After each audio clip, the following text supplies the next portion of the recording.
that's Invention number 4, BWV 775 by J.S. Bach. It's a great piece for later beginner to later intermediate pianists. So depending on your level, the way that you approach this piece may be a little different, but in general, I will suggest that you go in groups of 1 to 2 measures at a time. And this is important because you really don't want to gloss over a lot of these passages and get used to bad habits in terms of fingering or phrasing. So I'm not going to go too in-depth about fingering here, but I'm just going to pull from a few different measures and just talk about why I chose a certain fingering. So for the first measure, 2, 1, 2, 3, 4, 5. And this edition says 1, 4 in the next measure, but I just keep my 5th finger on the B flat because it's more efficient. And then 1, 2, 3, 5. You could turn around and play 2, 1, 2, 5, but for me, 2, 3, 5, playing a minor first inversion chord is not such a big deal. And I think for most, that's not really a stretch.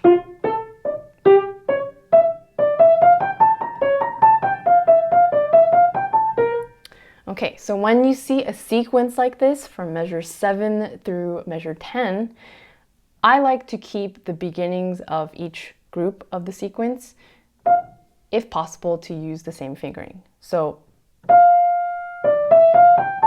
this will always be 3, 1, 2, 3, 4, 5. So measure 7 and also measure 9.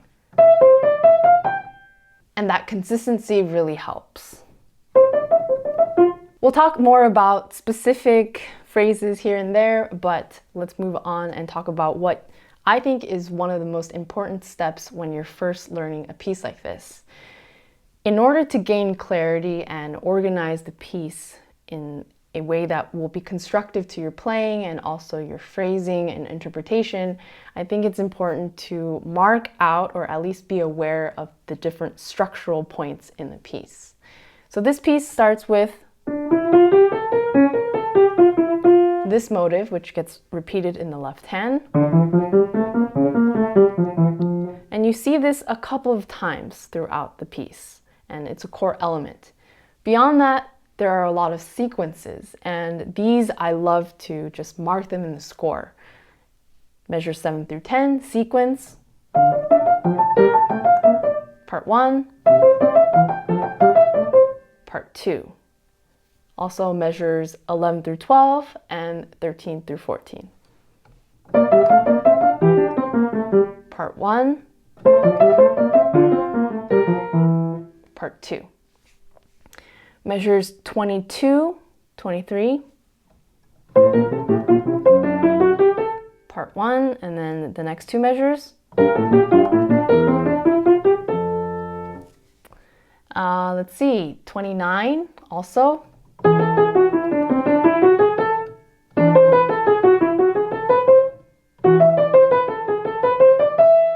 A 3-part sequence there, and the rest of the piece I think have elements of that, almost sequences, but not really. It's just a bunch of motives strung together with cadences and fragments of these bits from the sequences.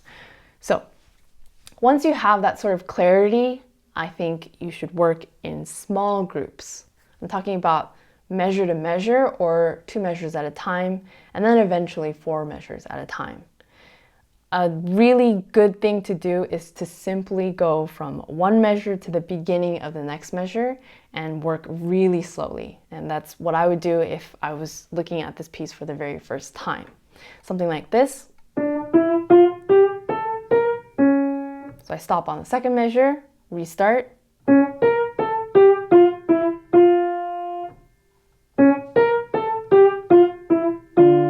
Maybe add in the left hand, and then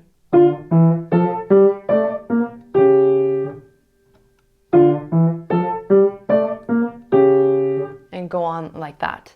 So if you're at a point where putting your hands together from the get-go is a little uncomfortable, I would break that apart in a systematic way. So In measure 3, say that you can play the left hand. Once you're comfortable with that, I would add in 1/8 note of the right hand.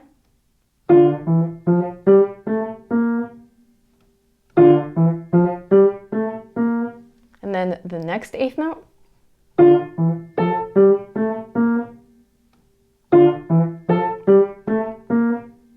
And then the third 1/8 note. So on and so forth. Another great thing to do in a place like this, measures 3 and 4, is to outline the hand position. It's basically a block chord.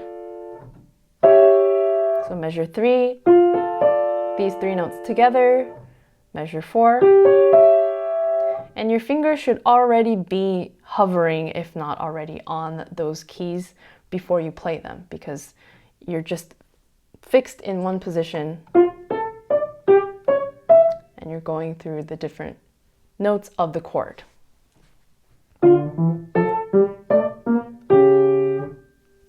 So this gets a little bit tricky when you have 16th notes in both hands. For example, measure 11. For some, this may be a little tricky because the right hand is going in different directions than the left hand.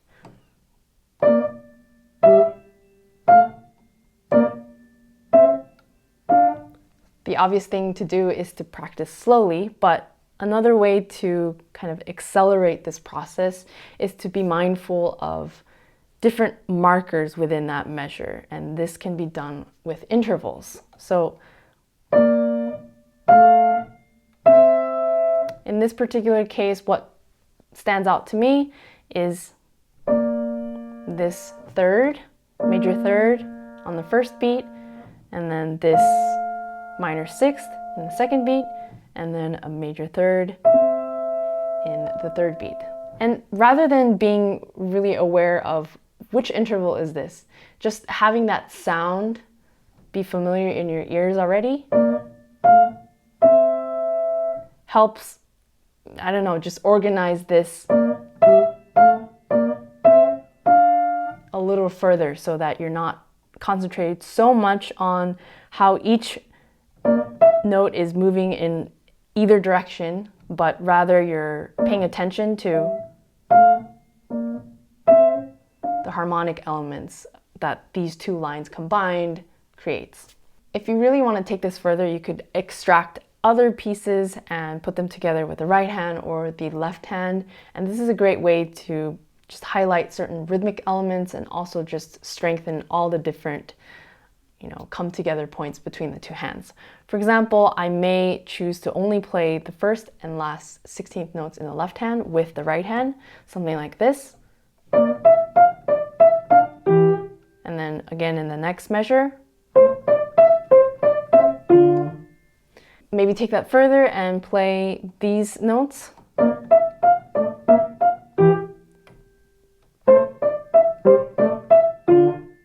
And this type of practice is not only good for putting your hands together, but also highlighting the different rhythmic elements that are also within these passages. Let's talk about the trill in measure 16.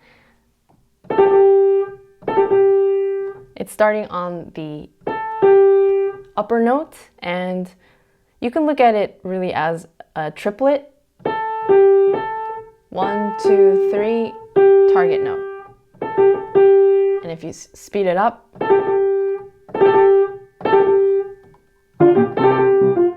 and the upper note is played with the left hand. Also measure 19, that trill starts on the upper note as well. If you're working on the trill, I have a trill video on my YouTube channel, so you could check that out. In this context, it's best to just keep it nice and even and a little underplayed. I think when I played it through, it was a little loud, and I think if it's loud, it just gets in the way a little bit. So say that you're working through the score measure by measure, then 2 measures at a time, then 4, and you're aware of the different sequence points where the main motive comes in. all of that, that's all good. Beyond that, certain measures also have kind of unique marker points. What I mean by that is, for example, measure 29. This is part of a sequence, as I mentioned before. And just to gain clarity, the sequence starts really on the upper notes. And then... But interwoven within that is a rising scale. This is from measure 30 to measure 34. Yes. If you look at the lowermost notes, it's just going up by step. D,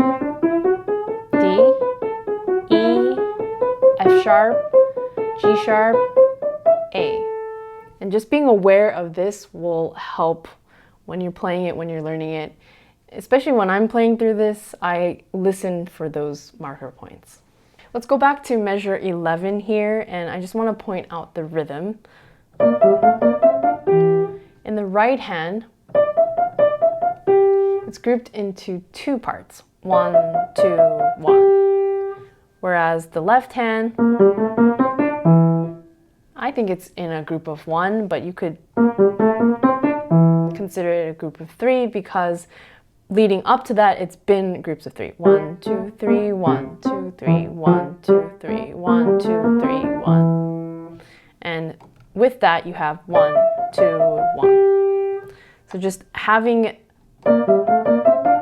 awareness of how those two come together will help you and keep you from being confused and also help bring out that rhythmic tension. So I would continue in this fashion and say that at certain points I come across a measure that is particularly difficult for me, and I've worked it out so that I know the fingering isn't the issue, because a lot of times the fingering is the issue, so I would look first at that. But if it isn't, let's say, for example, measure 24, if I'm really struggling with that, for some reason, I may cycle it through and start at different points. So here I have the B flat, flat. So I'll keep the B flat, flat, and I'll start on A, G, F, E. And this sort of thing just helps you get familiar with that type of pattern and also gives you confidence to play it in different formations, and that'll help. A great thing to do beyond this is to analyze the harmony, because it'll really deepen your understanding of the piece and will just reinforce so many things within the piece for you. I will not do that in this video, but if you'd like, let me know and I'll put together a separate video analyzing this piece.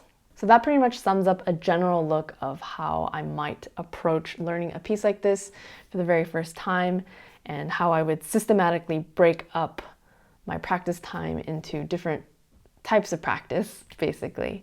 I know I glossed over a lot of things, but let me know if this helps, if there are other things that you'd like me to cover about this piece or learning pieces for the first time in general. Thank you as always, and I'll see you in another video like this soon.